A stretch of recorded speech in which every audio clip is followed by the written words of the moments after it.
salam 0%. Oh, ucapkan salam 0%. Saat matahari demokrasi masih bersinar di negeri ini, salam bagi lahirnya pemimpin, pemimpin jujur, pemimpin amanah. Oh, oh. Hapus ambang batas, yuk sekali lagi.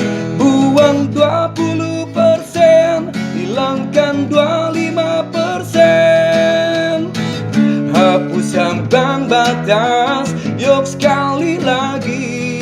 Buang 20%, hilangkan 25%. Hapus ambang batas, yuk sekali lagi. Ucapkan salam 0%. Semoga Tuhan merestui, semoga Indonesia diberkahi. Salam 0%. Assalamualaikum warahmatullahi wabarakatuh, Sobat RH sekalian. Jumpa lagi kita di channel yang keren ini, Keren Jadas. Kita masih main di presidensial threshold ya. Kalau kita perhatikan di media sosial, banyak sekali terhadap dukungan presidensial threshold 0%. Dan yang menolak bisa dipastikan pasti partai besar atau yang terlibat dalam koalisi elit, koalisi istana, koalisi oligarki ya. Jadi suara-suara penolakannya itu, misalnya yang jelas yang absolut menolak PDIP karena pasti sudah diuntungkan dengan 128 kursi. Kemudian Golkar yang juga masih menolak karena berpikir menggandeng satu partai pun bisa dan posisinya jadi sentral. Nasdem yang juga berpikir bahwa suara mereka akan signifikan untuk merajut koalisi karena mereka tidak punya jagoan sendiri. Kemudian yang juga ya sayup-sayup lah menolaknya Gerindra. Nah, Gerindra jadi tidak konsisten karena kader-kader Gerindra justru mendukung 0%, bahkan maju ke MK seperti Ferry Yuliantono dan juga Fadli Zon. Tapi kalau ditanyakan ke Ahmad Muzani agak beda sedikit karena sudah mulai melihat di depan dengan presidensial threshold Prabowo akan menjadi presiden. Barangkali itu ya. Karena yang dipikirkan presidensial threshold harus dipertahankan, Prabowo Puan maju sebagai capres dan tinggal digalang satu calon yang kira-kira lebih lemah dari pasangan calon ini. Maka menang jadinya. Akhirnya kita tidak pernah ada yang namanya a genuine presidential election. Jadi once again, sekali lagi ini menunjukkan bahwa bukan soal siapa yang menang, siapa yang kalah, ya karena bagi saya pribadi ya, nggak ada hubungannya mau Prabowo mau Jokowi, ya. Yang jelas tahun 2014 preferensi saya kepada Jokowi, karena pada waktu itu ya clear, ya kan kita belum tahu ya his track record dan baik yang jelas ya, tapi kan Prabowo kita tahu. Tapi masalahnya adalah tahun 2019 ketika kita punya catatan khusus terhadap Presiden Jokowi sebagai incumbent, tapi di sebelahnya tetap Prabowo yang menjadi calon presidennya. Jadi enggak benar ya, artinya sangat tidak menarik pemilihan presiden 2019 karena memperhadapkan calon yang itu saja dan yang sudah kalah. Bayangkan, Presiden Al Gore pada pemilihan tahun 2000 itu menang sebenarnya yang namanya istilahnya electoral vote-nya dibandingkan George Walker Bush tahun 2000. Tapi tahun 2004 dia nggak nyalon lagi. Hillary Clinton sebenarnya menang electoral vote-nya melawan Donald Trump pada pemilihan 4 tahun yang lalu ya. Tapi itu pun dia nggak nyalon lagi juga. Jadi pada pemilihan kemarin pemilihan terakhir tahun 2020. Jadi pada pemilihan tahun 2026. Tapi nggak nyalon lagi juga. Karena tadi punya tradisi yang gentleman. Kalau sudah kalah ya sudah. Walaupun sebenarnya dia tidak kalah secara real ya. Tapi di Indonesia orang kalah berkali-kali bisa nyalon terus.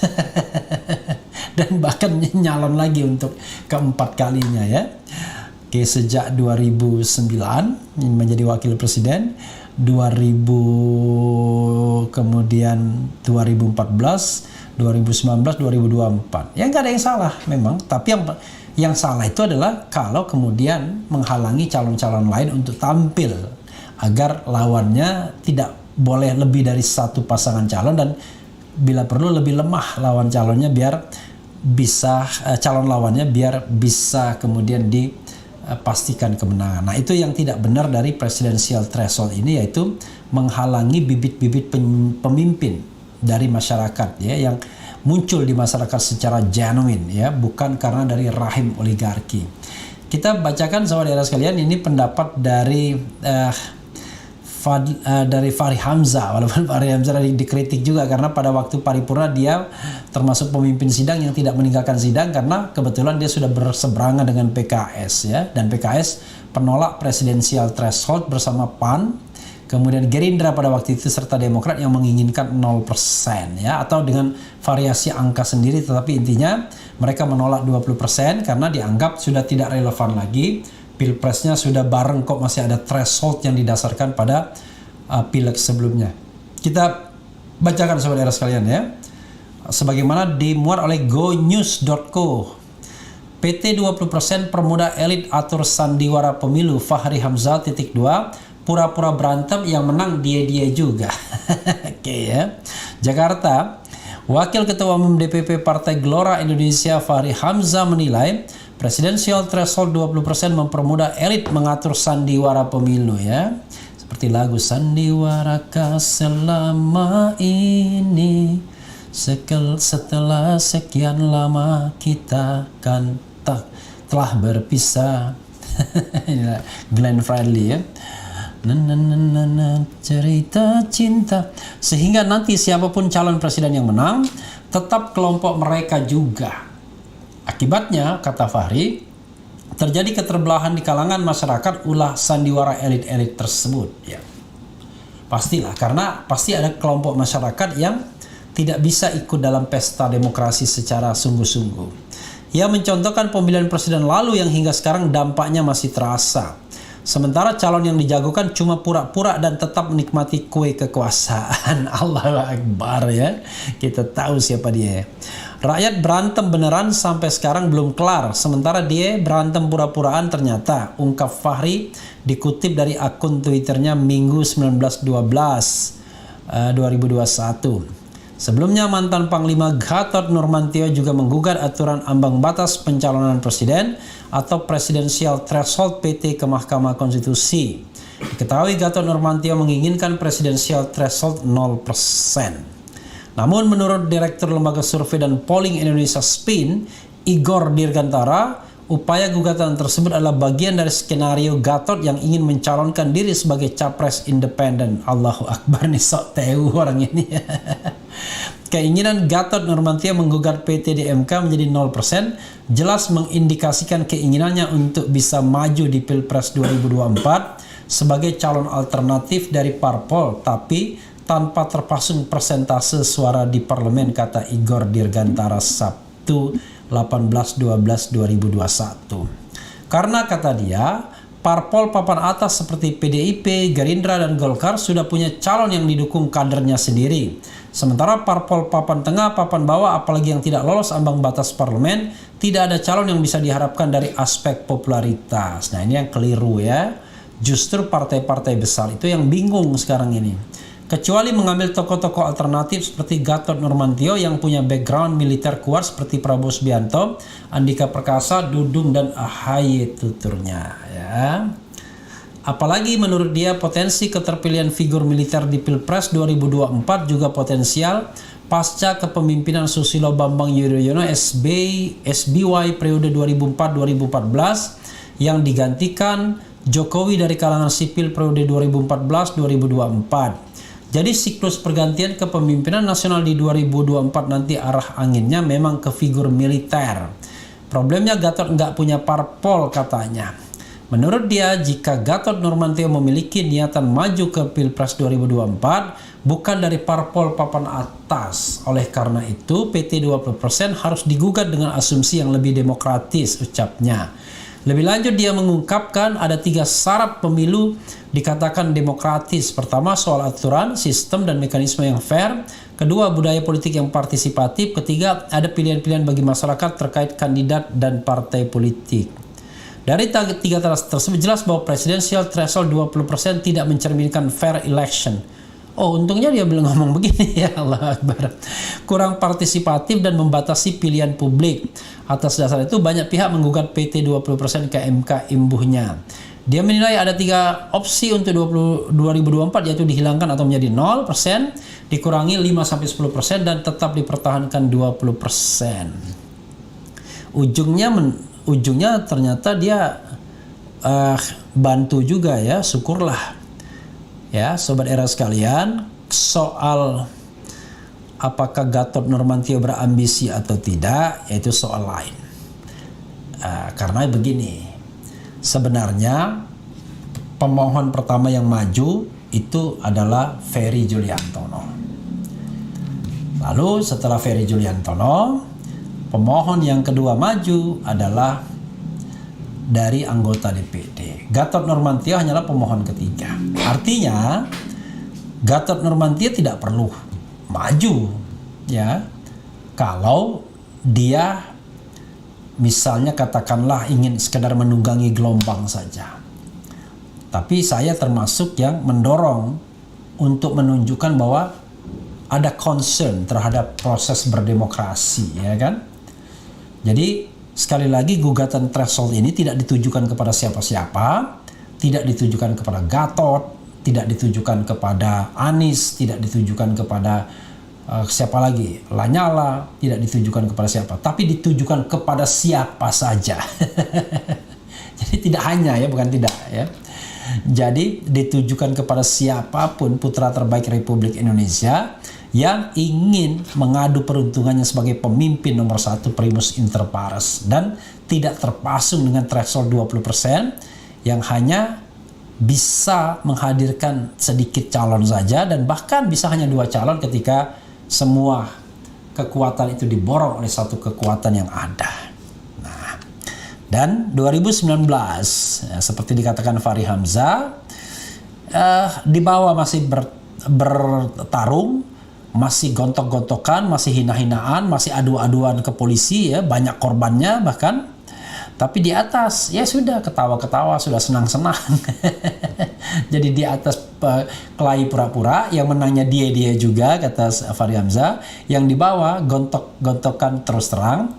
Bahkan ada seorang elit partai yang mengeluh marah, ya, karena dia sudah habis dari kantong pribadinya untuk mengkampanyekan seseorang.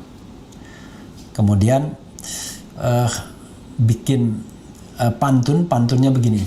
Tapi pantunnya sudah saya perbaiki, ya. Aku kira angin yang berdesir, ternyata hanya patahnya dahan. Aku kira singa padang pasir, ternyata hanya kucing rumahan. Orang itu menyindir seseorang, ya, yang katanya mau timbul tenggelam tapi ternyata tidak jadi, ya, bahkan menikmati kue kekuasaan.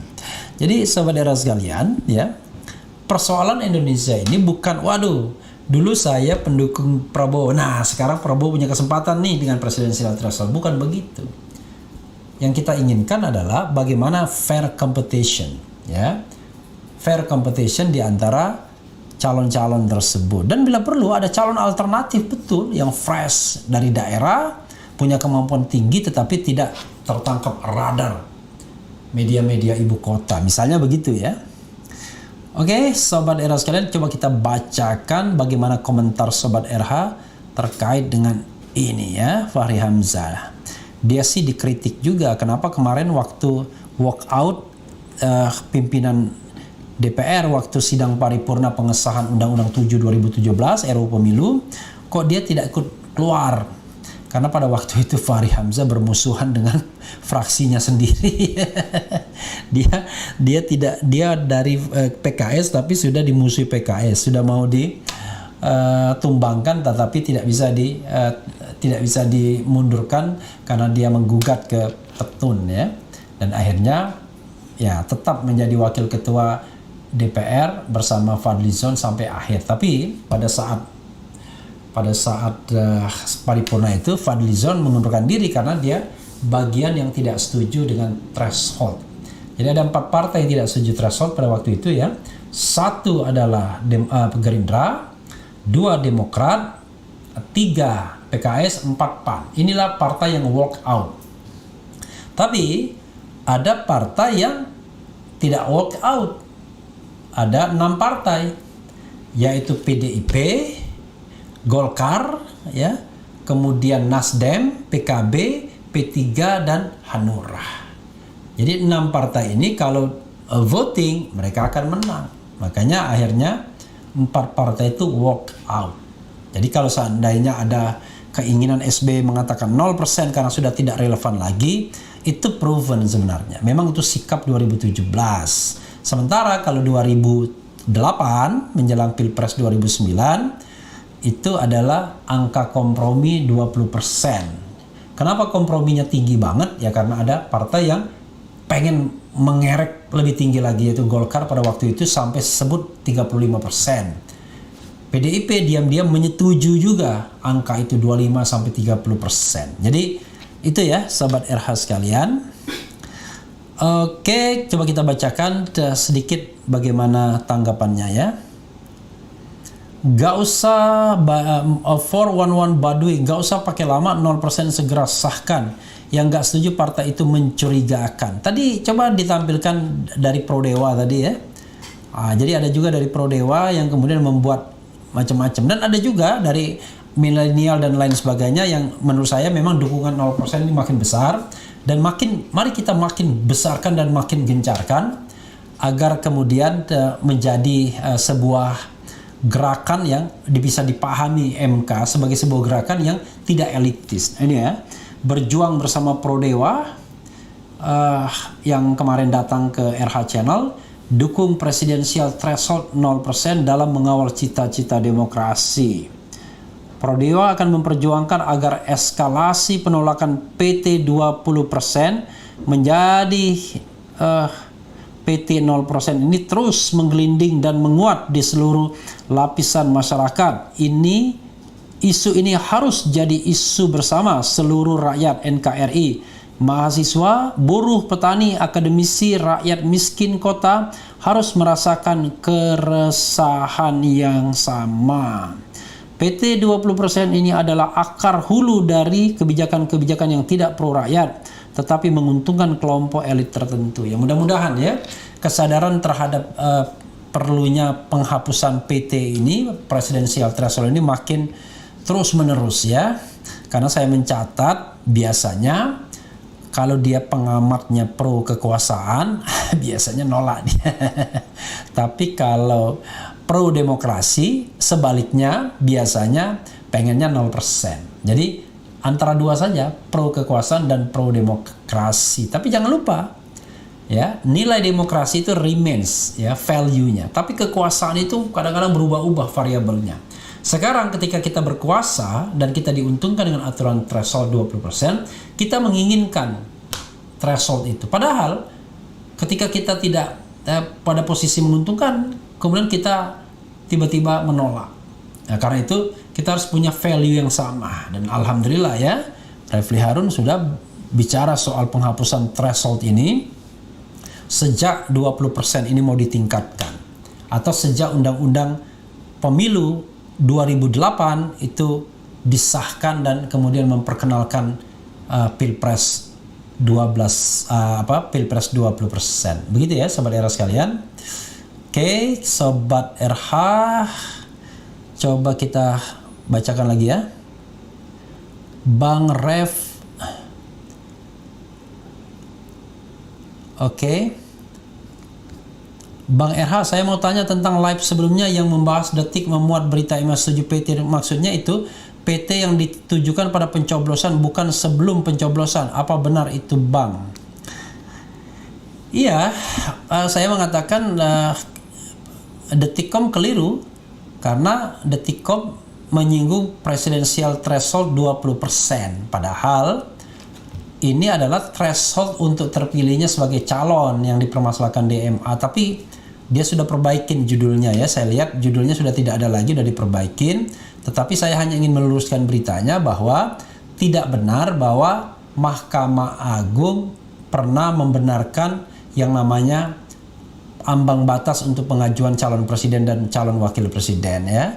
Yang dipermasalahkan Rahmawati Soekarno Putri pada waktu itu adalah soal ambang batas atau threshold terpilih, yaitu soal putaran kedua. Jadi itu yang dilihat lagi ya videonya ya, dilihat lagi. Tapi jadi bukan threshold yang kita bicarakan sekarang ini.